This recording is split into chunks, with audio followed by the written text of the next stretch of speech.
Bonsoir, je suis ravi de vous retrouver pour une nouvelle émission Le Micro du Soir. Aujourd'hui, nous accueillons Fred Gonnetan, français résident en Moldavie, en République de Moldavie depuis 10 ans. Menuisier de formation, il est notamment membre de l'association Vent d'Est. C'est d'ailleurs à partir de cette structure qu'il a découvert la Roumanie. Fred Gonnetan, bonsoir. Bonsoir. Merci d'être avec nous depuis la Moldavie. Alors, première question, où vous trouvez-vous exactement? Alors, je me trouve dans le nord-est de la Moldavie, proche de Rezina. Donc, Mhm. c'est à 1 heure de Chisinau, c'est à 1 heure de la capitale, dans un petit village de 800 habitants. Voilà. D'accord. C'est au nord de Chisinau? Oui, au nord, ouais. Nord-est. Nord-est, Nord-est. au nord-est de Chisinau. D'accord, très bien. Et vous êtes depuis 10 ans là-bas? Oui, exact. D'accord. Donc, vous n'avez même pas passé un peu de temps à Chisinau, vous avez directement atterri dans ce village. La première fois que je suis venu en Moldavie, oui, c'était directement au village, oui. Après, j'ai découvert Chisinau parce que ça reste quand même la capitale, que c'est pas très loin et que c'est là que se fait aussi toute la vie sociale, enfin une Mm. partie de la vie sociale. Donc, vous vous rendez à Chisinau de temps en temps, vous restez pas au village tout le temps. Non, non, non, je m'y rends assez régulièrement, ouais, à Chisinau. D'accord. Alors, expliquez-nous d'abord ce qu'est l'association Vent d'Est et comment vous vous êtes retrouvé en République de Moldavie. Alors, l'association Vendès Ouais. elle sert à dynamiser la dynamique du village dans lequel nous sommes. Et qu'est-ce que je peux dire dessus bah, on restaure l'ancienne école du village qui était abandonnée depuis une trentaine d'années, donc qui a été rachetée et du coup qu'on retape pour en faire une fabrique de confiture et une pension, une éco-pension en fait, qui servira de gîte soit pour faire des camps de vacances pour les enfants défavorisés, pour faire des séminaires ou un gîte touristique. Voilà. Donc on fait aussi du fromage. Le but de cette fromagerie, donc, c'est d'acheter le lait aux gens du village qui ont une vache ou une chèvre. Donc on leur achète à un prix équitable, on le transforme en fromage d'après des recettes françaises et on le revend essentiellement à Chisinau. Voilà. D'accord. Mais avant d'arriver en République de Moldavie, vous étiez où? J'étais en France Mhm. et je travaillais en tant que menuisier. Voilà. D'accord. Et Et du coup, hmm, vous avez connu comment cette possibilité? Comment vous avez eu cette possibilité d'aller en République de Moldavie? Ça s'est passé comment en termes d'information par rapport à cette association et la possibilité de vivre en République de Moldavie? alors, c'était en 2013. Euh, J'avais mis un message sur un forum de voyage, comme quoi j'étais menuisier et que je voulais faire du bénévolat pour une association à l'étranger. Parce que j'avais déjà voyagé, mais avec un sac à dos, en mode touriste. Et du coup, je voulais voyager différemment et apporter un peu mes compétences à une association. Et il y a eu une personne qui m'a contacté, qui s'appelle Thierry Ernst, qui est installé en Moldavie depuis bien plus longtemps, et qui m'a contacté. Il m'a dit bah, tiens, j'ai besoin d'un menuisier pour poser des fenêtres sur ce projet d'éco-pension. Donc il était de passage à Lyon à ce moment-là, on s'est rencontrés. Le contact est super bien passé, et en fait, c'est comme ça que je suis parti en Moldavie la première fois, donc en 2013. D'accord. Et c'était juste un séjour de 3 semaines. Et on va dire que ça m'a énormément plu. Et j'ai décidé hein, par la Ça a été suite de un coup de revenir foudre plusieurs immédiat? fois. Pardon, excusez-moi, ça a été un coup de foudre immédiat? Ouais, je pense, ouais. En fait, je pense que le coup de foudre, il a été quand je suis retourné en France et que je me suis dit, bon, est-ce que je reste dans ma routine, dans mon boulot et tout ça, ou alors est-ce que je trouve un projet qui justement donne du sens à ma vie et en fait, ce court séjour en Moldavie, a vraiment mis une graine en fait à l'intérieur et qui a germé ensuite. Voilà. Alors, j'ai connu, j'ai eu vent de, c'est le cas de le dire, pour rappeler cette association Vendée, j'ai eu vent de votre aventure en République de Moldavie à travers notamment un documentaire télé. Euh, je suppose que dans votre village, vous êtes le seul Français. Et en République de Moldavie, vous n'êtes pas, il n'y en a pas beaucoup Ah ben, de Français. bah, non, je suis pas le seul Français parce que Ah, ah, on est 3 Français au village, d'accord. dont le président de l'association qui m'a fait venir la première fois. Euh, je tiens, enfin, je rappelle encore une fois que je voudrais insister sur le fait que j'aide cette association, mais je ne suis pas Oui, oui, le j'ai bien compris. manager ou le président de Mhm. l'association. D'accord, C'est juste d'accord. ne pas que parler de l'association vis-à-vis de moi, alors que Mhm. je suis pas la meilleure personne pour en parler. Voilà, D'accord. D'accord, d'accord. Et- désolé de non, cette non, pas de coupure. souci, pas de souci. Euh, En préparant cet entretien, vous me disiez que la vie dans votre village vous plaisait beaucoup, que vous y sentiez libre de vivre au fil des saisons. Et votre choix d'une vie rurale semble attirer de plus en plus de jeunes partout en Europe face à une société moderne qui semble un peu les étouffer. En tout cas, on entend en France des jeunes qui s'installent dans les villages de plus en plus. Ils disent vouloir donner du sens à leur existence. De votre côté, au-delà du plaisir de vivre au fil des saisons, comment ce choix-là se confirme-t-il? Avez-vous parfois des doutes? Alors, ouais, alors moi, c'est vrai que la vie au village m'intéressait parce que j'avais envie d'être plus proche de la nature, de produire ce que je consomme, de ce dont j'ai besoin, ou alors de me le procurer chez des gens qui le font chez eux, quoi. Être beaucoup plus connecté avec ce dont j'ai besoin. Et ça, c'est une véritable révélation, quoi, parce que je me sens plus, bah, j'apprécie beaucoup plus les choses qui ont été faites de manière naturelle et fait à la main et fait maison, quoi. C'est pas travailler la journée pour avoir un salaire que je vais dépenser ensuite au magasin pour acheter des trucs qui ont été faits des fois à l'étranger par des gens que je ne connais pas, qui, ça se trouve, n'aiment même pas ce qu'ils font ou tout ça. Donc la vie au village m'a permis de me rapprocher de ce mode de consommation. Et c'est vrai que c'est un mode de vie qui revient un peu à la mode en France et dans les pays, on va dire, en Europe de l'Ouest. Et là, c'est pas du tout le cas dans les pays de l'Est où les gens ont tendance à partir du village pour aller en ville pour accéder à cette société de consommation. Ce que je comprends tout à fait parce qu'ils n'ont pas, ils ont pas grandi dans cette société de consommation, contrairement à moi où j'ai grandi, où j'avais à peu près tout à la maison et voilà. Et voilà. Mhm. Et qu'est-ce que, qu'est-ce qui vous plaît en Moldavie et ce qui vous déplaît? Pas simplement au village, mais de façon générale. Ce qui me plaît, c'est le fait que c'est un petit pays qui demande qu'à évoluer, où les choses sont plus faciles à accéder. Enfin, je veux dire, la vie est plus simple. Il y a moins de stress, il y a moins de monde, moins de touristes aussi. Euh, c'est un petit pays qui demande qu'à se développer. Et la vie y est, la vie y est bon marché. Les choses évoluent positivement. Après, les choses qui me déplaisent, ouais, je ne saurais pas dire. Il y en a forcément plein. Je pourrais pas que être positif sur nos ressentis ici. Euh, disons que c'est pas facile de travailler avec les gens parce que, en fait, le point négatif, c'est que la plupart des gens qui ont envie de travailler, qui ont envie de se développer et tout ça, ils sont partis à l'étranger ou ils sont partis à Chisinau. Et du coup, la vie au village devient un peu plus difficile parce que bah, les gens qui veulent évoluer sont partis. Donc, ce qui reste, les gens qui restent, c'est les gens qui n'ont pas le choix ou qui n'ont pas envie de travailler, quoi. Et du coup, c'est difficile de faire évoluer les mentalités au village quand déjà il y a un filtre qui est appliqué qui fait que bah, les gens n'ont pas forcément envie de s'en sortir ou de faire, de développer les choses. Mhm. Et au village, donc, vous travaillez en général avec combien de personnes?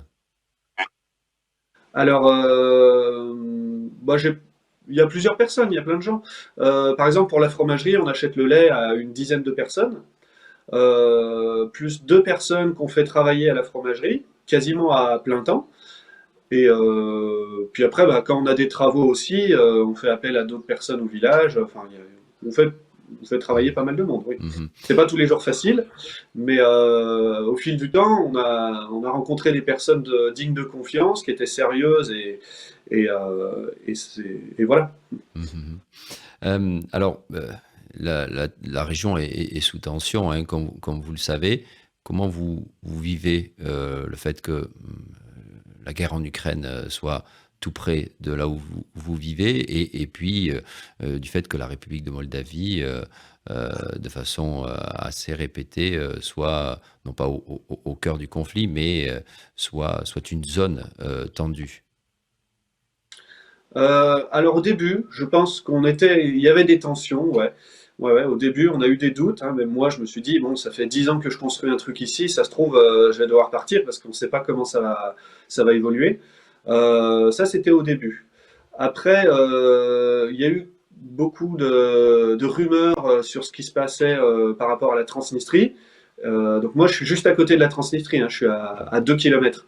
Donc Donc, ça, c'est pareil, petit ça. rappel, voilà, la Transnistrie, c'est une enclave qui a autoproclamé son indépendance et qui est entre donc, la République de Moldavie et l'Ukraine. Oui, oui, voilà. Mhm. Mhm. Et qui est essentiellement Mais qui n'est pas pro-russe, reconnue, hein, euh, par la communauté qui internationale. n'est Mhm. reconnu par personne. Ouais, Mhm. ouais. Et du coup, on avait des doutes aussi, parce qu'il y avait eu des attentats, il y avait eu plein de rumeurs aussi, mais bon, c'était rien du tout en fin de compte. Et aussi, il y a un dépôt de munitions qui est pas très loin de là où je me trouve, qui est à 25 kilomètres, un dépôt de munitions qui date des années 70, donc de la période de l'URSS, qui se trouve en Transylvanie, et il y a eu beaucoup de En rumeurs vis-à-vis de Transnistrie, oui. ça, parce que, Mhm. oui, en Transnistrie, pardon, Mhm. parce que Allô? Oui? il s'agirait de 20 000 tonnes de munitions d'artillerie. Donc on s'est dit peut-être que les Ukrainiens vont récupérer les munitions, ils vont attaquer, ou les Russes vont machin. Enfin, il y a eu plein de rumeurs vis-à-vis de ça. Et en fait, si ça explose, bon, il va rien se passer ici, mais on l'entendra en tout cas. Après, je connais des personnes qui habitent beaucoup plus proches et qui sont inquiètes, oui. Mhm. Après, pour revenir sur les tensions, aujourd'hui, on n'est pas sous tension. Politiquement, il y a eu des doutes aussi il y a quelques mois, mais on sent qu'il y a eu une véritable volonté de se rapprocher de l'Europe, qu'il y a eu des commissions européennes qui ont investi énormément pour stabiliser le pays et pour protéger la Moldavie d'une quelconque menace russe. Et je pense que maintenant, les gens sont beaucoup plus sereins. Au village, en tout cas, personne n'en parle, personne n'est tendu par ce qui se passe en Ukraine. Les gens sont beaucoup plus apaisés maintenant. Voilà. Mhm. Et j'aimerais que vous nous parliez un petit peu de la ville de Chisinau. Enfin, moi, personnellement, je l'ai connue il y a plusieurs années, et puis j'y suis retourné euh, récemment, et je l'ai trouvé bien changé. Ça s'est beaucoup amélioré. Quel regard avez-vous sur cette ville? Eh ben, effectivement, ça a énormément évolué en une dizaine d'années. Euh, le niveau de vie s'est développé. On sent qu'il y a beaucoup plus de restaurants, les gens sortent plus. Il y a une classe moyenne qui vit beaucoup mieux, en tout cas. Aussi beaucoup plus de voitures, évidemment. Donc ça, c'est peut-être le point noir de Chisinau. Si je peux commencer par dire le point noir, c'est la Mhm. circulation en voiture, parce que les infrastructures ne se sont pas développées. Enfin, d'ailleurs, ne se sont pas développées par rapport. Enfin, les infrastructures routières ne se sont pas développées par rapport à l'augmentation de véhicules.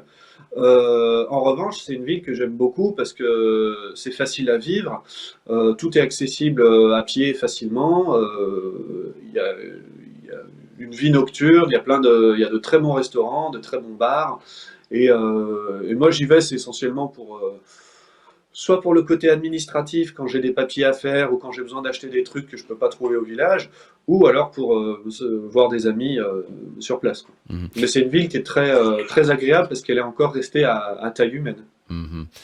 J'ai oublié de vous demander, il y a combien d'habitants au village? 800 habitants. 800 habitants, hein. D'accord. Mhm. Euh, Fred Gonetan, et quels sont vos projets à moyen, long terme? Est-ce que vous voyez rester là où vous êtes ou éventuellement, si vous avez une autre opportunité ailleurs, eh bien partir? Euh, non, je regarde pas d'autres opportunités parce qu'en fait, je me sens bien ici et moi, je me vois continuer ma vie ici, hein, c'est sûr.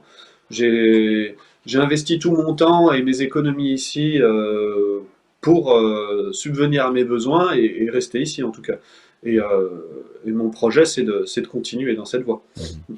Et là, vous êtes la maison où vous vous trouvez, elle est, Mhm. elle est à vous. Vous l'avez achetée, vous l'avez construite. Comment ça s'est passé? Oui, oui. Alors, je l'ai acheté en 2016. Euh, C'était une ruine en fait, hein. C'était une vieille maison qui était abandonnée depuis 5 ans. Euh, une vieille maison qui a au moins plus d'une centaine d'années. Et du coup, je l'ai retapé, j'ai tout refait ce qu'il y avait à refaire. J'ai gardé que les murs. Les murs que j'ai rendus d'ailleurs de chaque côté, parce que c'était des murs en terre qui se dégradaient. Donc le reste, j'ai tout refait, les portes, fenêtres, le toit. Donc avec l'aide de personnes au village, bien sûr. Mhm. Et maintenant, elle est terminée. Donc Vous avez combien de mètres j'ai tout le carrés confort dont j'ai habitables? besoin. Pardon, excusez-moi. Euh, 40 mètres carrés. D'accord. Ah oui, c'est une petite maison. Oui, oui, oui. Alors, je sais pas si ça se fait, mais je peux peut-être vous montrer de l'extérieur en vidéo, ou je sais pas Non, ben si peut-être c'est faisable. peut-être une prochaine fois avec un autre cadre, mais là on va D'accord, ok, rester ok. là où vous êtes. Euh, Mhm, et est-ce que alors j'ai une autre question ben, depuis Bucarest. Euh, je vous dirais que Chisinau est une ville qui reste un peu énigmatique. Je vous avoue que je rencontre peu de Roumains qui sont allés euh, à Chisinau et en République de Moldavie, il y en a mhm. encore moins. Vous, est-ce que vous entretenez un rapport particulier avec la Roumanie? Est-ce que c'est un pays qui vous intéresse? Est-ce que vous connaissez Bucarest ou vous n'êtes pas trop intéressé par ce qui se passe dans le pays voisin?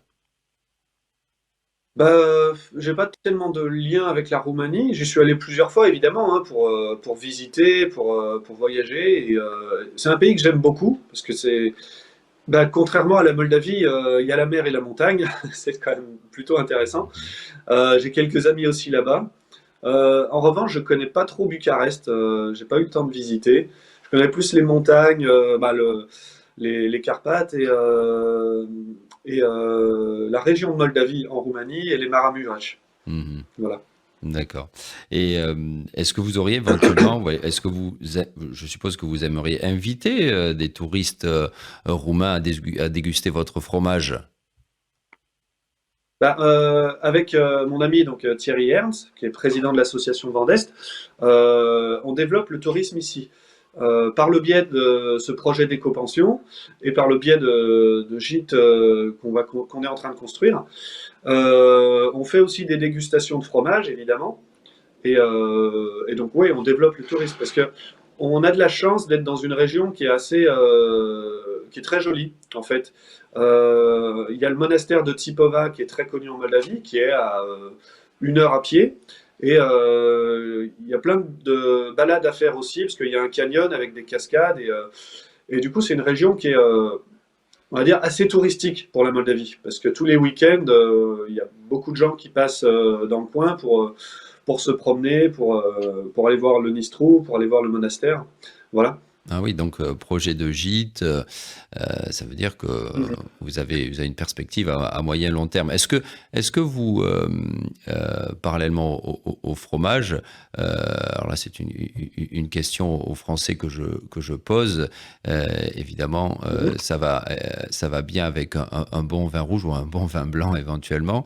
Est-ce que vous couplez votre production avec éventuellement un viticulteur voisin pour proposer voilà, une offre combinée fromage-vin.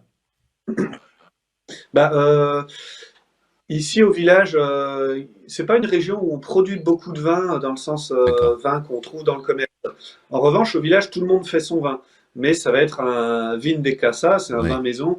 C'est pas quelque chose que les gens viennent déguster pour, euh, pour déguster en fait, hein. C'est un vin qui se partage entre amis, en famille, ou voilà. Après, on fait aussi notre propre vin qu'on partage éventuellement en dégustation et tout ça, qu'on met en bouteille et qu'on fait vieillir aussi. Ah oui, donc Donc voilà. ah oui, vous produisez votre propre vin. Voilà, oui, oui. On le Ah, commercialise pas, mais évidemment, quand on fait une dégustation de fromage, on ne peut pas servir notre fromage sans un verre de vin. ah d'accord, mais vous servez votre vin et non pas un autre vin moldave qui est le vin moldave est réputé, Voilà. mais vous faites votre vin. Ah oui, d'accord. Mhm. Mhm. Oui, oui. D'accord, très bien. Eh ben écoutez, Fred Gontan, ça m'a fait plaisir de discuter avec vous. J'étais Mhm. surpris de votre présence dans ce village, donc c'est pour ça que je voulais vous interviewer. Et puis RFI Roumanie est également présente à Chisinau, donc je pense que ça fera plaisir à nos auditrices et auditeurs en République de Moldavie. Merci infiniment d'avoir été avec nous ce soir. Oui, merci à vous. Merci Fred Gonnetan. Chères auditrices, chers auditeurs, vous pourrez écouter de nouveau cet entretien sur la page Facebook de RFI et sur le site rfi.ro à partir de la semaine prochaine. Week-end Placout. Au revoir.